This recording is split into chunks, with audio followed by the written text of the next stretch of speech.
Hi folks, welcome back to the Folklore of Being and another episode on the art of being a goblin. In this episode we're going to look at bugaboos, bugganes and boggarts. A bugaboo is another goblin creature who is tasked with the terrific job of traumatizing children. The bugaboo is of Indian origin. The Russians called it a buka, while the Scots also call it boggleboes, buckaboos and bugbear. In appearance, the bugaboo are bear-like with large ugly faces and creepy grins, but they do not have claws or teeth. They do have, however, a gruff and deep voice which can be used to foster horror in a child who won't go to sleep. The bugaboo or bugbear will creep down the chimney into the rooms of children. A bugane is a spiteful shape-shifting goblin from the Isle of Man, one of which lived in the waterfall Spout Vein or White Spout. He appeared in the form of a large calf whose passage would be like the sound of dragging chains. Another spiteful bugane once caused chaos aboard the ship of a thief. The thief in question was an Irish chieftain by the name of Broda Menine. Broda was prodigal and wasteful when it came to spending his wealth, and finding himself short of cash, he set sail with his jewels and other treasures for the Isle of Man, where he intended to borrow money from a rich friend. But when he arrived and agreed to exchange his treasures for a loan, he instead made off with both the treasure and the money. What he did not know, however, was that a bugane had gotten aboard his ship by accident. Now, buganes are not particularly fond of sailing, and this one was not, by any means, going to be aboard this ship. Once the bugane had realised it was going out to sea, it caused a huge storm to swell and smash at the boat, splintering it and turning the sails to rags. Spotting the bugane laughing and cackling on the mast, Broda prayed to the patron saint of the Isle of Man for help, and a battle between the powers of the saint and the bugane began to unfold. The bugane made every attempt to destroy the boat and its sailors. It made a storm bigger, it sent balls of fire along the ship and seemed to be winning, when Broda Menine again prayed to St. Trinian that he would not only return the money, but that he would build a church with his own treasures.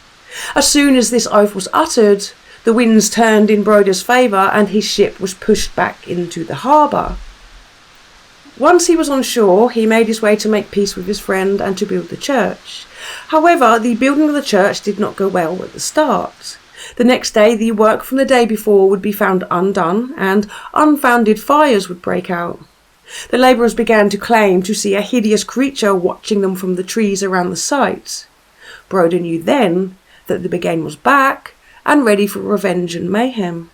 He ordered his men to wear rowan branches and for a night watchman to burn rowan fires to protect the workers and the site from the bugane. And keep away the bugane it did, but it stalked the edges of the building site and the camps, waiting for its chance. But the church continued to grow upwards and more beautiful, and the days and months went by, and it was looking like the bugane wouldn't get his revenge. But his day came when, in light of the excellent progress the church was making, Broda decided to throw a great feast for the labourers, masons, and all the other site workers alike. The food and ale flowed like the magic porridge pot, and all who were present partied and feasted till late into the night, including the watchmen of the rowan fires. When everyone had had their fill and were stupefied by food and drink, they all stumbled home to leave the watchmen behind to keep watch on the fires. Of course, though, the watchman, ale-dumb and full with roasted hog, fell asleep. He was awakened by the smells of smoke and the blazing light of the church aflame, and, atop the roof, capering and cackling maniacally, was the bugane. The watchman had fallen asleep and the rowan fires had burned out, allowing the bugane its petty revenge.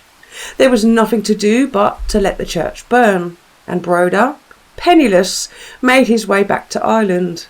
And the bugane remained at the scorched site of the church to haunt its remains. But those are a story for another time. And much like the bogey, a goblin known as a boggart can be found in Yorkshire and Lancashire, England. Boggarts are generally described as a creature that is humanoid in appearance, but it will have fangs, horns, claws, hair, and other creature-like features. They range from outright malicious and evil to stubborn, full of mischief, or sometimes kind and helpful. Said to be of low intelligence, they delight in pranks and methods of terrorising folk. Someone who is being naughty or acting up can be threatened with being thrown into a boggart hole if they don't behave. Other boggarts like to dictate where churches should be built and will move foundation stones during the night. The churches of Rochdale, Burnley, Salisbury and Winwich near Warrington all lay claim to having a boggart to oversee its construction.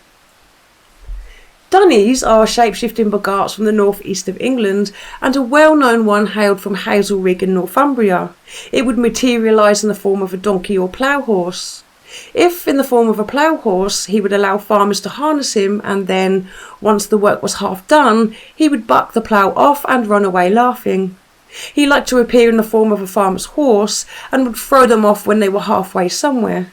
In one example, the Dunny carried a farmer whose wife was in labour to the midwife, but on the journey back he bucked them off and made his way far off into the hills, leaving the poor farmer and midwife to make their own way there.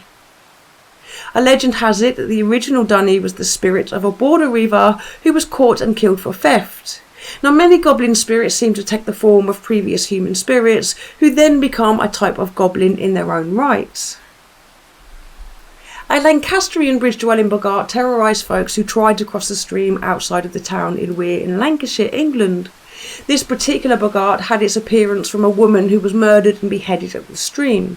The boggart would present itself as a headless woman to the innocent and unwary traveller who crossed the stream at night.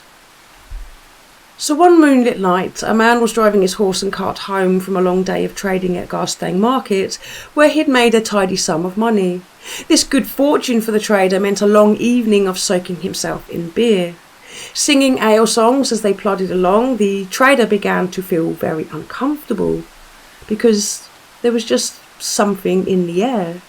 And so too did his horse feel this oppression, and the horse refused to step up on the bridge across the stream. Remembering the legend of the headless woman, the trader urged his horse forward slowly, but as soon as his horse's hooves touched the bridge, an unearthly laughter pealed out from underneath. Taking full gallop, the horse, cart and trading goods flew across the bridge with goods breaking, sparks raining from hooves and wheels. An icy arm slid coolly around the trader's waist, and a tundra settled itself behind him on the horse. Flying for his life home and daring not to look back, once again that awful laughing pealed out. But this time it was right in the trader's ear. With an inexorable curiosity, the trader looked behind him.